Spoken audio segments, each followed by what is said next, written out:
صدای انجیل تقدیم می کند. درود بر شنوندگان ارجمند. این صدای انجیل است، تنها صدای راستی و حقیقت که از ازل بوده و تا ابد خواهد بود. برنامه‌های ما همه روزه و در همین ساعت از رادیو روی امواج کوتاه پخش می شود. شما می توانید از طریق شبکه‌های اجتماعی فیسبوک، گوگل پلاس و یوتیوب با تایپ فارسی رادیو صدای انجیل با ما در تماس باشید. آدرس ایمیل ما از این قرار است: radioenjil@gmail.com. تکرار می کنم، آدرس ایمیل ما radioenjil@gmail.com و تلفن تماس ما 201 616 920 1791. تکرار می کنم، 201 616 920 1791.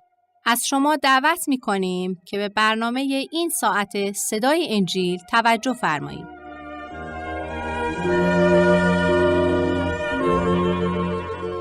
همچنان که آهو تشنه در بیابان طالب آب است، ما نیز ای خداوند طالب حضور توییم.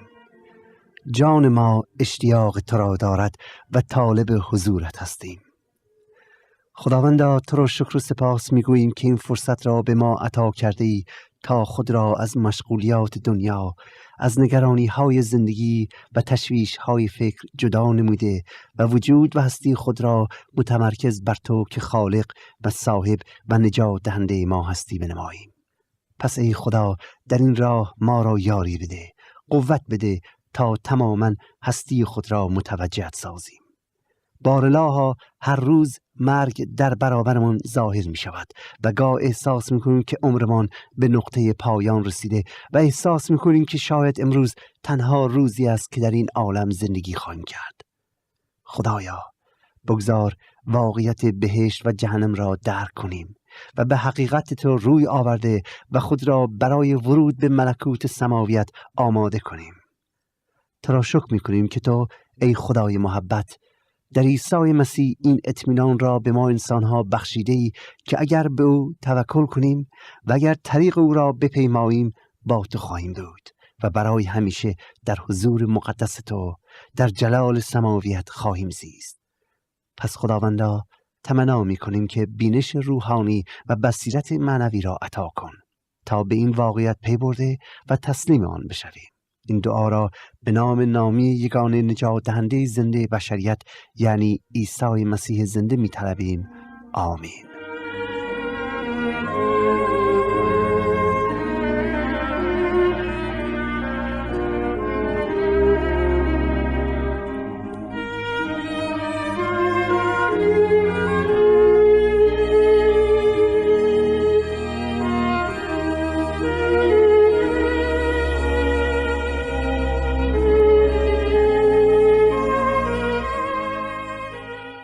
زندگی و تعلیمات عیسی مسیح، اقتباس از انجیل مقدس به قلم حضرت لوقا. برنامه از صدای انجیل.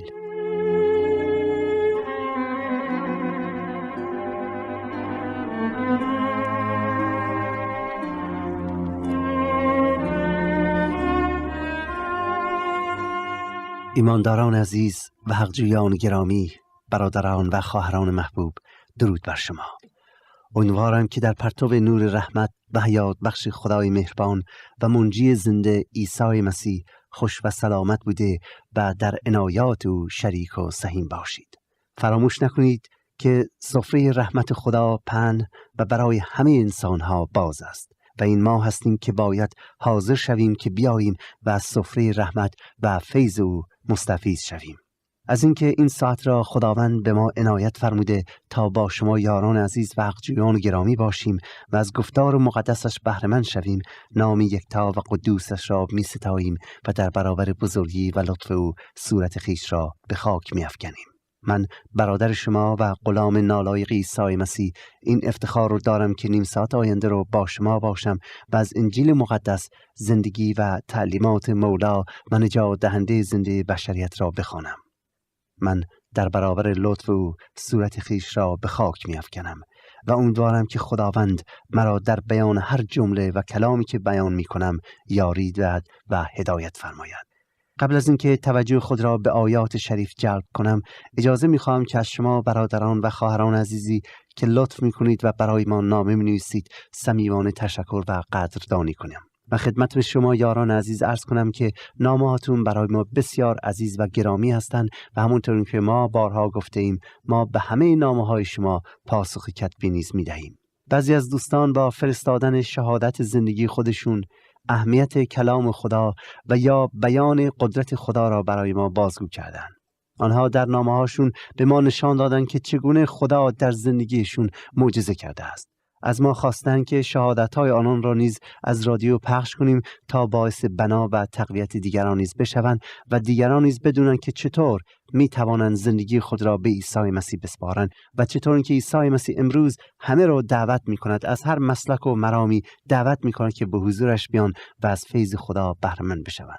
ما امیدواریم که به زودی در روزهای شنبه یا یک شنبه به این درخواست جامع عمل بپوشونیم و امیدوارم که شما نیز که در زندگیتون متوجه قدرت خدا شده اید شرح حال زندگیتون رو برای ما بفرستید تا ما نیز آن را از رادیو برای دوستان پخش کنیم و دیگران نیز در شادی شما شریک باشند.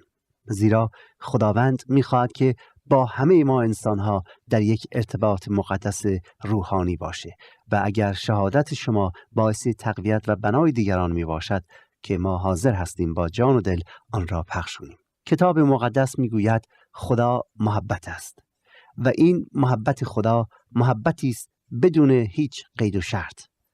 خدا میخواهد که ما را از عنایات و فیوزات خود بهره مند سازد. او میخواهد که همه ما از هر مسلک و مرامی هستیم در ملکوت سماویش آمده و با او که خالق و خدای یکتا و خدای پرقدرت است مصاحبت داشته باشیم. کتاب مقدس میگوید خدا از مرگ هیچ انسانی مسرور نمی باشد. یعنی خدا از اینکه حتی یک نفر هم به جهنم بره و یا از ملکوت او محروم شود راضی نیست. در عوض میخواد که همه انسانها، همه آدمیان صاحب حیات جاودانی شوند. این حقیقت را نه فقط توسط گفتار بلکه عملاً نیز به ما به اثبات رسانیده و بخشیدن حیات و زندگی حال در این دنیا و یا در زندگی آینده از خداست و برای همه است و ما آن را دیده و می‌بینیم. اینم بسیار مهمه، زیرا وقتی که به این مطلب توجه می‌کنیم این مژده عالی را عیسی مسیح به نحو بسیار زیبایی به ما تعلیم میده. گفتار و اعمال او نیز این واقعیت را به ما ثابت می‌کند که خداوند امروز می‌خواهد به ما حیات جاودانی ببخشد. اتفاقاً در مطالعه آیات امروز ما با این واقع روبرو می‌شویم و ملاحظه می‌کنیم که چگونه خدا از روی محبتش زندگی را به دختر جوانی باز عطا می‌کند و از من و شما نیز دعوت می‌کند که بیاییم و حیات جاوید را به دست بیاوریم. اگر انجیل مقدس را در اختیار دارید لطفاً آن را به فصل 8 از انجیل مقدس به قلم حضرت لوقا بگشایید تا از آیه 40 کلام خدا را با هم مطالعه کنیم.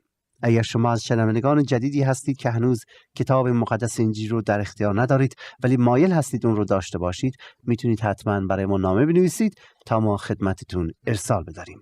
آدرس رو در پایان مجددا تکرار خواهیم کرد. این برنامه رو از صدای انجیل میشنوید. به کلام خدا گوش کنید. از آیه 40 فصل 8 براتون میخونم. زنده کردن دختر یایروس از مرگ توسط عیسی مسیح. و چون عیسی مراجعت نمود خلق او را پذیرفتند، زیرا جمیع مردم چشم به راه او می داشتند. ناگاه مردی یایروس نام که رئیس کنیسه بود به پاهای عیسی افتاده و به او التماس نمود که به خانه او بیاید، زیرا که او را دختر یگانه قریب به 12 ساله بود که مشرف بر موت بود. و چون می رفت خلق بر او ازدحام می نمودند. در این آیات به ما میگه که وقتی که عیسی مسیح از آن سوی دریاچه جلیل یعنی از سرزمین جدریان دوباره به نواحی جلیل برمیگردد، جمعیت او رو میشناسن و همه میان لب دریا تا از او پیغام خدا را بشنوند و به او خوش آمد میگویند. درست برخلاف مردم جدریان که او را نپذیرفتن و از او حتی خواهش کردند که از ولایتشون بره. شنوندگان زیادی دور پاهای مسیح به زمین می نشستند و از او تقاضای کمک می کردن.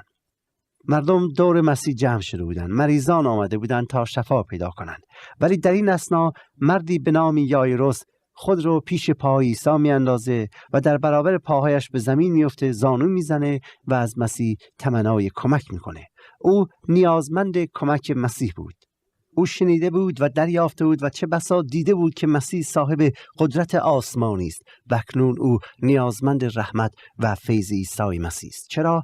زیرا او در مشکل بزرگی قرار گرفته بود. او یگانه دختری داشت که مریض بود و مشرف به موت. کتاب مقدس میگوید این مرد یعنی یایروس مقام بزرگی داشت. رئیس کنیسه بود. رئیس کنیسه یا عبادتگاه یهودیان مقامی بس والا محسوب میشد و مورد احترام همه مردم شهر بود. معمولا هر کنیسه به توسط هیئتی از رؤسا یا مشایخ اداره میشد و صاحب مدیر بود که یایروس نام داشت و حالا یایروس میاد پهلوی عیسی مسیح. درباره معجزات و تعلیمات مسیح بدون شک چیزهای بسیاری شنیده بود و چه بسا خودش همونطوری که گفتیم شاهد معجزات مسیح بود و برای همین بود که ایمان داشت مسیح صاحب قدرت خداوند است. یایروس جهت خواهش صمیمانه خودش رو فروتن میکنه و با زانو زدن در برابر مسیح همه مردم میبینن که این مردی بسیار روحانی و این مرد بزرگ در برابر مسیح زانو میزنه و از مسیح تقاضا می کند که بیاید و نور چشم و یگانه فرزندش که در حال مرگ بود رو شفا بدهد. وقتی عیسی مسیح فروتنی این مرد، عشق به فرزندش و نیاز او را می بینه و آرزوی قلبی او را می بینه، حاضر میشه که این جمعیت بزرگ رو ترک کنه و از ساحل دریا به طرف خاینه یاروس به حرکت بیاد. ولی جماعت نیز به دنبال عیسی راه میافتند. مقصود از ازدحام اینه که همه میخواستن در کنار مسیح باشن. روی این امر همدیگر را دائما حول میدادن به این امید که دستشون به مسیح برسه و برکت بیابن. از آیه 43 الی 48 درباره معجزه دیگری که در این لحظه به وقوع میپیوندد سخن میراند که توجهتون رو به آن جلب میکنم. در حالی که عیسی مسیح به سوی منزل یایروس میرفت تا دختر او را شفا بدهد، ناگاه زنی که مدت 12 سال به استحاضه مبتلا بود و تمام مایملک خود را صرف احتوا نموده بود تا شفا پیدا کند، ولی هیچ کس نمیتوانست او را شفا دهد، از پشت سر وی آمده دامن ردای او را لمس نمود که در ساعت جریان خونش ایستاد. پس عیسی گفت البته کسی مرا لمس نموده است، زیرا که من درک کردم که قوتی از من بیرون شده است. چون آن زن دید که نمیتواند پنهان بماند، لرزان شده آمد و نزد وی افتاده پیش همه مردم گفت که به چه سبب او را لمس نموده است و چگونه فوراً شفا یافته است. عیسی وی را گفت ای دختر خاطر جمع دار، ایمانت تو را شفا داده است، به سلامتی برو. ای دختر خاطر جمع دار، ایمانت تو را شفا داده است، به سلامتی برو. دوستان عزیز، این آیه که 2 بار خدمتتون خواندم راز شفا را بیان می کند. ایمانت تو را شفا داده است. حالا در این آیات ملاحظه می‌کنیم که وقتی عیسی مسیح به طرف خانه یایروس میرفت تا دختر او را سلامتی ببخشد، زنی که به مرض خونریزی داخلی شدیدی مبتلا بود و هیچ کس نمی‌توانست او را شفا ببخشد، با ایمان به اینکه عیسی مسیح می‌تواند او را شفا ببخشد، به ایمان به اینکه در عیسی مسیح قدرت خدایی هست، اراده می‌کند که ایمانش را عملاً به اثبات برساند و به نزد عیسی مسیح بیاید. این زن آنچنان ایمانی داشت که با خود گفته بود که حتی اگر دستم به ردای مسیح بخورد من شفا پیدا می کنم. آیه 44 میگه که این زن از عقب جماعت میاد و با تمام قوت خودش سعی میکنه به مسیح برسه و سرانجام میرسه و ردای مسیح رو لمس میکند. کلمه از عقب جماعت آشکار می کند که این زن از شناساندن خود خجل بود، زیرا بر طبق شریعت موسی وی ناپاک محسوب می شد. مدت 12 سال تمام مردم از او اجتناب می کردن. و برای همین بود که او خیلی معجوب شده و نمیخواست هیچ کس از آمدن او به نزد عیسی مسیح مطلع شود. چرا؟ چون تصور میکرد که میتواند در میان این همه جماعت بدون اینکه کسی متوجه او بشه عیسی را لمس کنه و شفا پیدا کنه. آن زن مریض چون گمان میکرد با لمس کردن ردای عیسی قوت مخصوصی برای شفای خود خواهد یافت، ردای مسیح را لمس نمود. دوستان، ایمان و دانش این زن در مورد شفا ناقص بود، زیرا تصور میکرد که جسم و لباس مسیح در شفای وی تأثیر داره و نه روح و اراده خودش. لیکن از آنجا که اطمینان کامل به شفا یافتن خود داشت، لذا عیسی او را ناامید نساخت و به محض اینکه ردای عیسی را لمس نمود، مرض از او دور شد و جریان خونش ایستاد و آن زن فوراً شفا یافت. دوستان عزیز، همونطوری که خدمتتون عرض کردم، ایمان و دانش این زن در مورد شفا ناقص بود.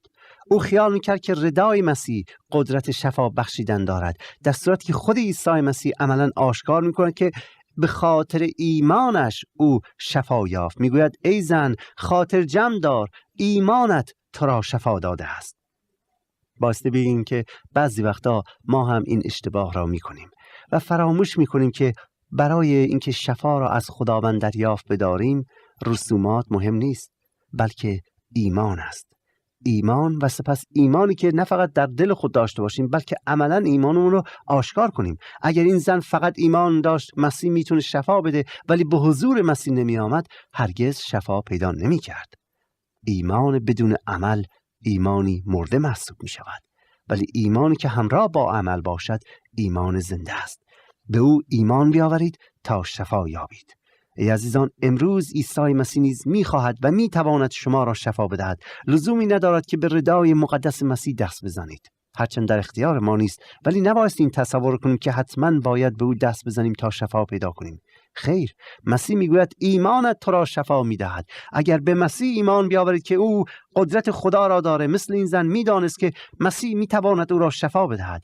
اگر ایمانت رو عملا ثابت کنی، خودت رو تسلیم مسیح کنی و از او بخوای شفا بدهد، امروز نیز عیسی مسیح تو را شفا خواهد داد.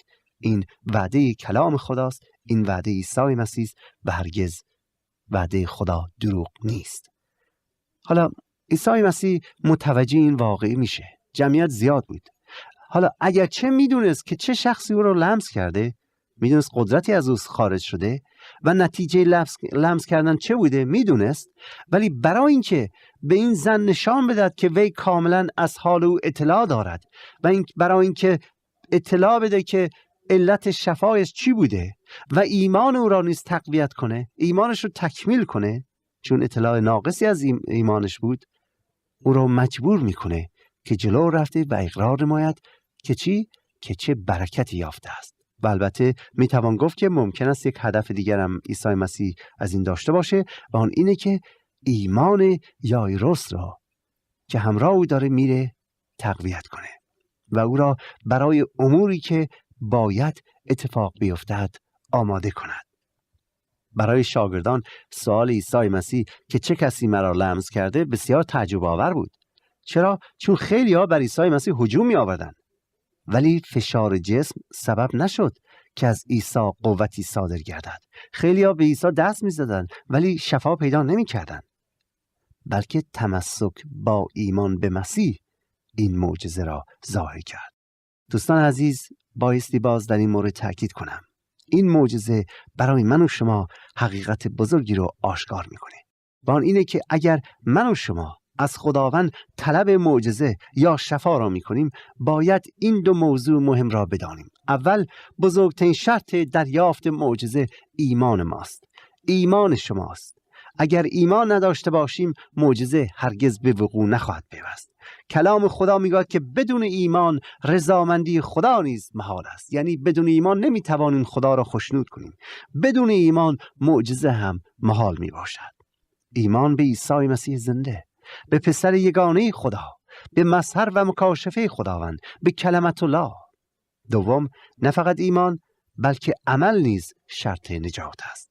اگر ایمان داشته باشید که حتی سایه مسیح مریضان را شفا میداد، ولی اگر حاضر نباشید در سایه مسیح قرار بگیرید، حاضر نباشید آن را عملاً آشکار کنید، بدانید که شفا نخواهید یافت. اگر این زن پیش عیسی مسیح نمی رفت و ردای او را لمس نمی کرد، هرگز شفا پیدا نمی کرد. زیرا ایمان بدون عمل یک ایمان مرده محسوب می شود. ایمان مرده معجزه نمی کند. عیسی مسیح فرمود که اگر با ایمان از من طلب کنید خواهید یافت. و عزیزان، مژده انجیل این است که امروز خداوند نیز می خواهد در زندگی شما در هر موقعیتی که هستید معجزه کند. میخواد شما را شفا ببخشد. میخواد شما را از هر نوع گرفتاری آزاد کنه. میخواد شما را دگرگون کنه. میخواد شما را یک شخصیت تازه بسازه. شما را پاک و مقدس کنه. میخواد در زندگی شما معجزه کنه. ولی شرطش اینه که شما ایمان داشته باشید.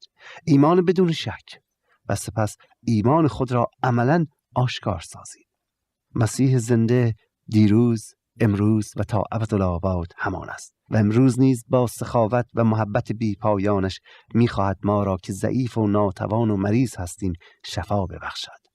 پس این با من و شماست که آیا طالب آشکار شدن قدرت او هستیم یا نه. در حالی که مسیح این زن را شفا بخشید و داشت با او صحبت می‌کرد، خبر به یایروس میرسد که ای یایروس، دخترت مرده و عیسی مسیح را استاد را زحمت نده. پس از اینکه عیسی با آن زن گفت که ایمانت را شفا داده، از آیه 49 اینطور می‌خوانیم: و این سخن هنوز بر زبان عیسی بود که یکی از خانه رئیس کهنه آمده و به وی گفت دخترت مرد، دیگر استاد را زحمت مده. چون عیسی این را شنید توجه نموده به وی گفت یایروس، ترسان مباش، ایمان آور و بس که شفا خواهد یافت.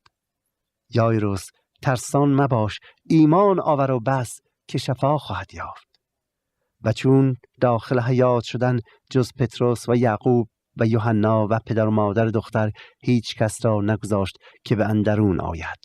و چون همه برای او گریه و زاری می کردند، مسیح گفت گریان مباشید، نمرده است بلکه خفته است. پس جماعت مسیح را استهزا کردند، چون که می دانستند که دختر مرده است. پس او همه را بیرون کرد و دست دختر را گرفته صدا زد و گفت ای دختر، برخیز. و روح بر او برگشت و روح او برگشت و فوراً برخاست. پس عیسی فرمود که تا به وی خوراک دهند و پدر و مادر او حیران شدند. پس ایشان را فرمود که هیچ کس را از این ماجرا خبر ندهند. در این آیات می‌بینیم در حالی که عیسی مسیح وقت خود رو برای شفای آن زن نیز به کار میبره و با او صحبت میکنه، یک نفر میاد و به یایروس خبر بد میده. میگه یایروس، دخترت مرده، استاد را زحمت نده. چقدر این خبر که دخترت مرده قلب یایروس پدر را میشکند. او با ایمان نزد عیسی آمده بود.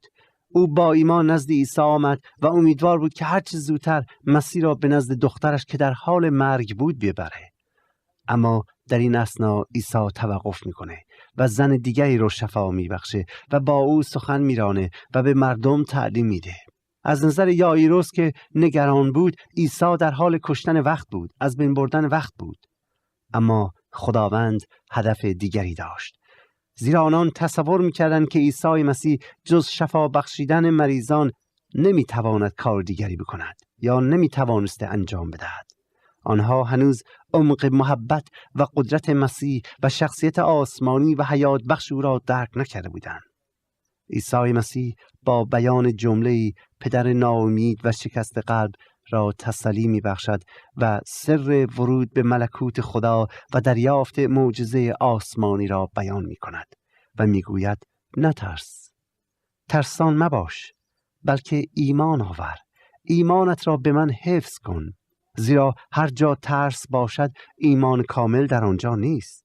عیسی به پدر امر می کند تا ترس را به کلی از قلب خودش دور کند و به وی ایمان کامل داشته باشد و معجزه خدا را ببیند. و دوستان عزیز، این شرط نجات می باشد.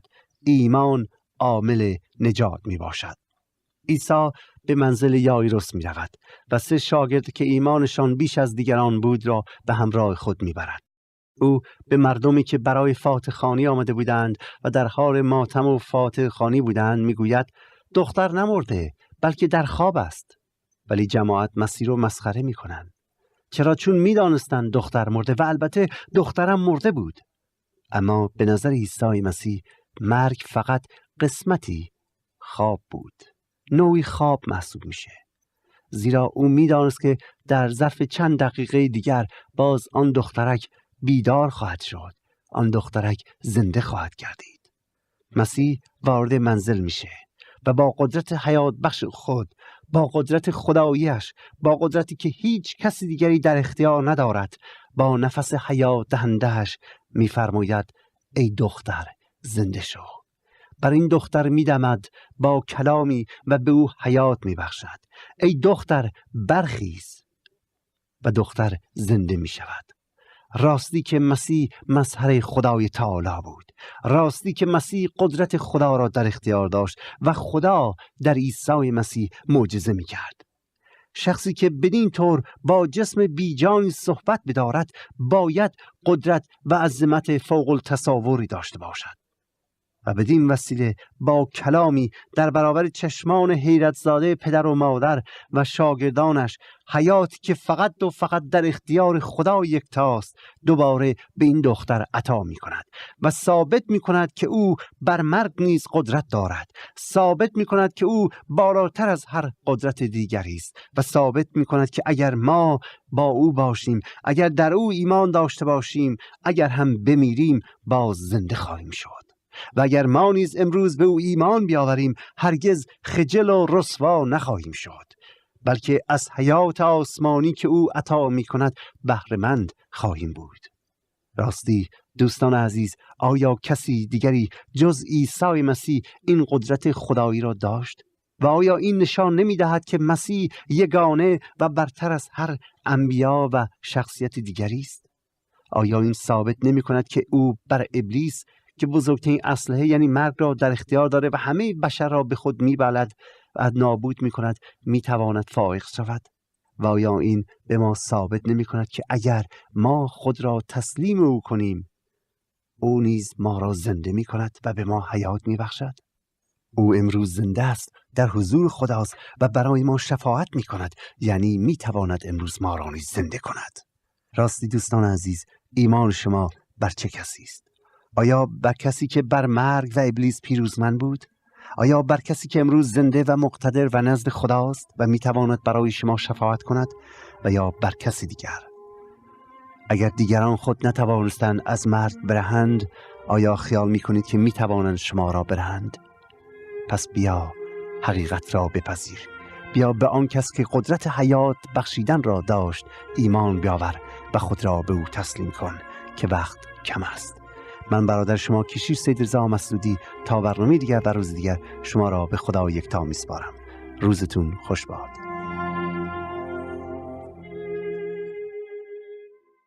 آنچه شنیدید برنامه‌ای بود از رادیو صدای انجیل. خوشحال می‌شویم که با ما مکاتبه کنید و از نشریات و ادبیات ما استفاده نمایید و از طریق شبکه‌های اجتماعی فیسبوک، گوگل پلاس و یوتیوب با تایپ فارسی رادیو صدای انجیل همراه ما باشید. همچنین از طریق تلفن و ایمیل نیز می توانید با ما تماس بگیرید. آدرس ایمیل ما از این قرار است: radioenjil@gmail.com. تکرار می کنم، ایمیل ما radioenjil@gmail.com و تلفن ما 201 616 920 1791. تکرار می کنم، 201 616 920 1791. تا برنامه دیگر و روز دیگر، خدای یکتا و مسیح زنده با شما باشد. ماراناتا، یعنی خداوند به زودی برمیگردد. آمین.